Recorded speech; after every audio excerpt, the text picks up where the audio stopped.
शिक्षा का मंदिर, एक ऐसी जगह जहाँ सपने जन्म लेते हैं, जहाँ भविष्य गढ़ा जाता है, जहाँ माता पिता अपनी उम्मीदों का दीपक जलाकर अपने बच्चे को भेजते हैं। लेकिन क्या कभी आपने सोचा है कि वही जगह किसी की आखिरी सांसों की गवाह भी बन सकती है? यह कहानी सिर्फ एक घटना नहीं है, ये कहानी है टूटे हुए सपनों की, बिखरते परिवार की और उस गुस्से की जिसने एक पल में सब कुछ खत्म कर दिया। 20 मार्च 2026, दिन था शुक्रवार।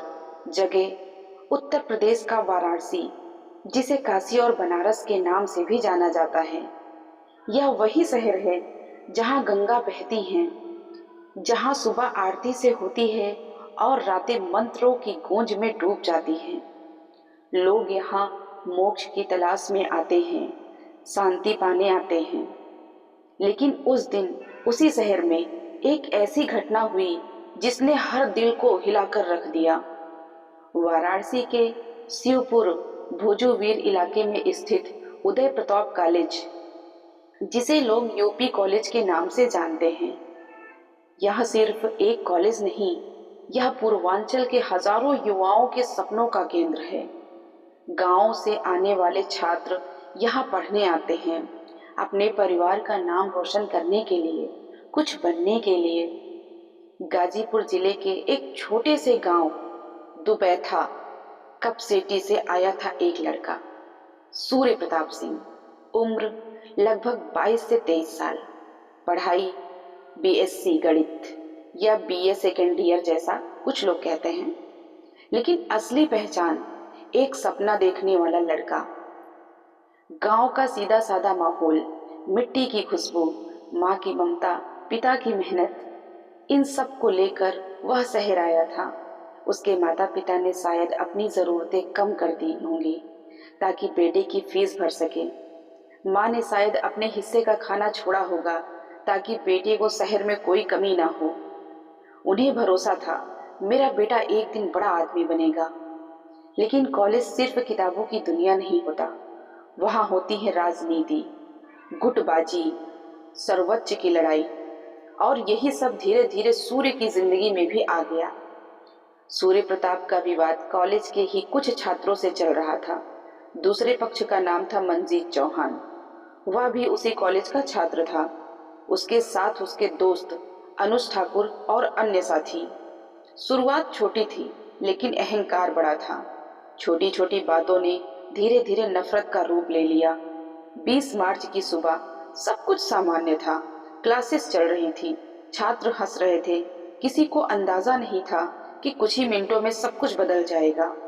समय करीब 10:30 से 11 बजे। कॉलेज प्रशासन को विवाद की जानकारी मिल चुकी थी। प्रिंसिपल ने दोनों पक्षों को बुलाया ताकि बात खत्म हो सके। यह एक समझदारी भरा कदम था, लेकिन कभी कभी जहां गुस्सा ज्यादा हो वहां समझदारी हार जाती है। दोनों गुटों आमने सामने थे। बात शुरू हुई, फिर बहस हुई, फिर आरोप लगे, फिर आवाजें ऊंची हुई और फिर सब कुछ नियंत्रण से बाहर हो गया। अचानक मंजीत चौहान ने एक हथियार निकाला। एक पल के लिए सब कुछ रुक गया, लेकिन अगला पल खौफनाक था।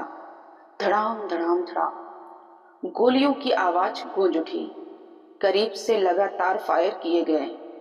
सूर्य प्रताप संभल भी नहीं पाया। गोलियां सीने, सिर और शरीर में लगी।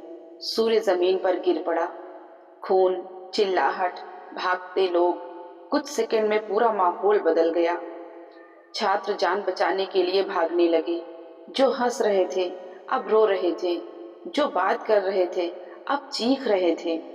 कुछ छात्रों ने हिम्मत दिखाई, सूर्य को उठाया, तुरंत बीएचयू ट्रामा सेंटर ले गए। हर सेकंड कीमती था। अस्पताल पहुंचते ही डॉक्टरों ने उसे मृत घोषित कर दिया। एक सपना हमेशा के लिए खत्म हो गया। जब यह खबर माँ तक पहुंची, वह दौड़ती हुई अस्पताल आई। जिस बेटे को गोद में खिलाया था, जिसे निर्जीव देखकर वह टूट गई, उसकी चीखें पूरे अस्पताल में गूंज उठी। उधर कॉलेज में गुस्सा भड़क चुका था।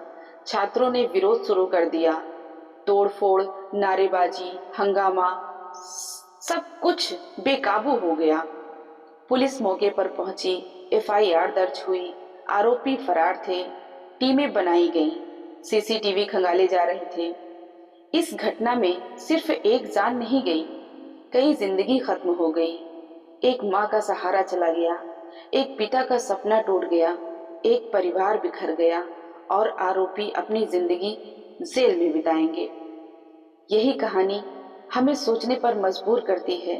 क्या गुस्सा इतना बड़ा हो सकता है कि हम इंसानियत भूल जाएं? क्या कॉलेज पढ़ाई की जगह नहीं रह गई? क्या युवा अपनी दिशा खो रहे हैं? एक पल का गुस्सा पूरी जिंदगी बदल सकता है।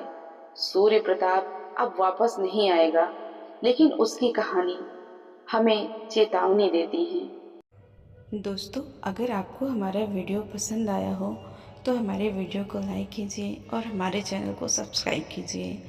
मिलते हैं आपको एक नई सच्ची कहानी के साथ।